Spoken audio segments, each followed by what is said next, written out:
Dear students, ninth class का math का 1.1 आज हम करेंगे। तो आसान तरीके से समझाएंगे। ये चैप्टर 1 जो है ये बड़ा अहम है और इसमें तकरीबन 17 to 20 नंबर के क्वेश्चन जो है ना वो जो इसका बोर्ड का एग्ज़ाम होता है उसके अंदर आ जाते हैं। तो हम स्टार्ट करते हैं। ये इसमें जो फर्स्ट क्वेश्चन है इसका ऑर्डर मालूम करना होता है। 1.1 एक्सरसाइज है। तो मैट्रिक्स का ऑर्डर मालूम करना, ऑर्डर ऑफ मैट्रिक्स है। तो आप सबसे पहले इसकी वैल्यू लिख लें। ए इज इक्वल टू 2, 3, -5, 6। आप इसमें लिखने के बाद सबसे पहले इसकी रोज को इंडिकेट करते हैं। आप लिख लें और एक रो और ये दो रो आप लिख लें। रो है इसमें 2। इसके बाद कॉलम लिखें 2, 3, -5, 6। तो आप इसके कॉलम इंडिकेट करें। ये एक कॉलम, ये एक कॉलम, ये। तो आपके पास जो कॉलम है वो भी 2 है। तो इसका जो ऑर्डर बनता है वो 2/2। सबसे पहले आप रो लिखते हैं, उसके बाद आप कॉलम लिखते हैं। सेकंड क्वेश्चन भी सेम वैसे ही है। तो 2, 0, 3, 5। आप अगेन इसकी रोज को इंडिकेट करें। 2 रोज और फिर कॉलम को इंडिकेट करना है। 2, 3, 0, 5। कॉलम को इंडिकेट किया, कॉलम भी 2 है इसके। तो आपके पास अगेन इसका ऑर्डर है 2/2 का। आपका थर्ड क्वेश्चन है C इज इक्वल टू 2, 4। आप देखें इसको सबसे पहले आप रोज इंडिकेट करें इसकी। ये देखें एक रो है तो आप लिखें रो है 1 और उसके बाद आप इसके कॉलम लिखें। कॉलम आपको पता चल रहा है इसमें बन रहे हैं 2, तो कॉलम आप लिख लें 2। तो इसका जो ऑर्डर बनेगा 1/2। आपने हमेशा जो रो होती है उसको पहले लिखना होता है और जो कॉलम है उसको हमेशा बाद में लिखेंगे तो आपका आंसर ठीक आएगा, वरना आपका आंसर ठीक नहीं आएगा। उसके बाद है क्वेश्चन डी। डी में है 4, 0, 6। तो आप इसकी रोज को इंडिकेट करें। 4, 0, 6, 1, 2, 3। तो आपके पास आ गया रोज में 3 और आप इसके बाद आप कॉलम इंडिकेट कर लें। 4, 0, 6। तो कॉलम इसमें बन रहा है 1। तो कॉलम आपके पास है 1। तो इसमें आपके पास जो ऑर्डर हो गया 3/1 का ऑर्डर हो गया। उसके बाद आपके पास है E। तो आप लिखें A, B, C, D, E, F। तो वैसे ही आपने इसके भी सबसे पहले आप रोज मालूम कर लें।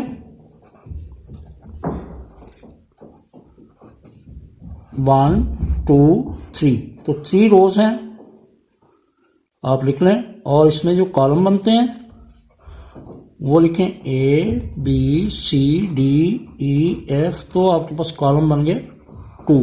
तो आप कॉलम में लिखें 2 और आपके पास इसका जो ऑर्डर हो गया 3/2। आपके पास है F। तो F में आपके पास 2 लिखा हुआ है। आपने रो को देखना है। तो रो आ गई 1। उसके बाद आप कॉलम को चेक करें। तो आपके पास कॉलम है 1। तो आप लिखेंगे 1/1। यहां गलती ये की जाती है कि कॉलम की जगह कॉलम को पहले लिख दिया जाता है, रो को बाद में लिखा जाता है। उसकी वजह से क्वेश्चन गलत हो जाता है। तो आपने इसका बिल्कुल ध्यान रखना है। पहले आपने रो को लिखना है, उसके बाद आपने कॉलम को लेकर लिखना है। आपने 2, 3, 0, 1, 2, 3, 2, 4, 5। आप पहले लिख लें इसके रोज को 2, 3, 4, 1, 2, 3, 2, 4, 5। तो आपके पास 1, 2, 3। तो रोज आ गई 3। उसके बाद कॉलम है आपके पास। आप कॉलम को लिखें 2, 3, 4, 1, 2, 3, 2, 4, 5। तो आप देखें 1 2 3 कॉलम भी इसके 3 हैं, तो आपके पास जो ऑर्डर हो गया 3/3 का ऑर्डर आ गया।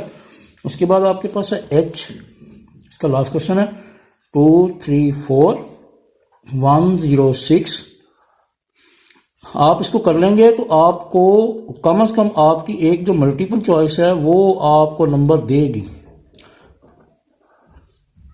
और कई दफ़ा क्वेश्चन भी आया था शॉर्ट क्वेश्चन, तो वो आपको जो है उसका भी नंबर मिलेगा। 2 इसमें रोज हैं। अब इसके कॉलम चेक कर लेते हैं 2 3 4 1 0 6। तो आपके पास 1 2 3 इसमें कॉलम है 3, तो आपके पास जो इसका ऑर्डर आता है 2/3 ऑर्डर आ जाता है इसमें। सेकंड क्वेश्चन करेंगे। सेकंड क्वेश्चन में आपने इसको इक्वल सेट इसके बारे में बताना है, इक्वल मैट्रिक्स को आपने बताना है। तो आप पहले इसकी वैल्यूज को लिख लें, A B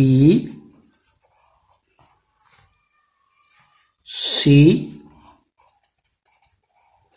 D E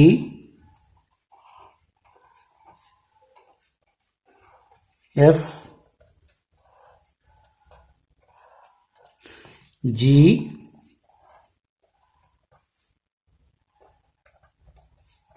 H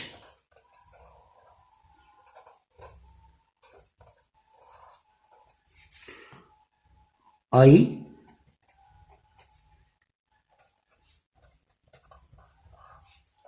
and J।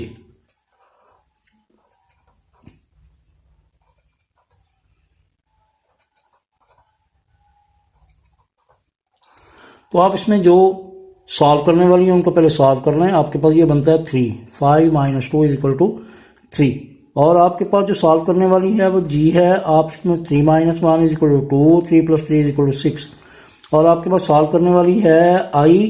तो आप I को लिखेंगे, आपके पास आएगा 3 + 5, इसको लिखें 3 and 5, ये I आ गया। और J आपके पास बन रही है 2 + 2 4, 2 - 2 = 0, 6 and 2, 2 + 0 = 2। अब आप देखें A की वैल्यू को आप सबके साथ मैच कर लें, B के साथ मैच नहीं होती, C के साथ हो रही है, तो आप इसको लिखते हैं A = C। B को देखें 3 5 लिखा हुआ है, 3 5 इसमें नहीं है, इसमें 5 3 है। आपने बिल्कुल इक्वल वैल्यू को चेक करना है। आपके पास I नजर आ रहा है आपको कि आपके पास जो है I उसके सेम इक्वल है, तो आपने लिखना B = I। उसके बाद आपके पास C तो इक्वल हो गया, D आप देखेंगे D किसी के साथ भी इक्वल नहीं हो रहा, तो आप इसको नहीं लिखेंगे।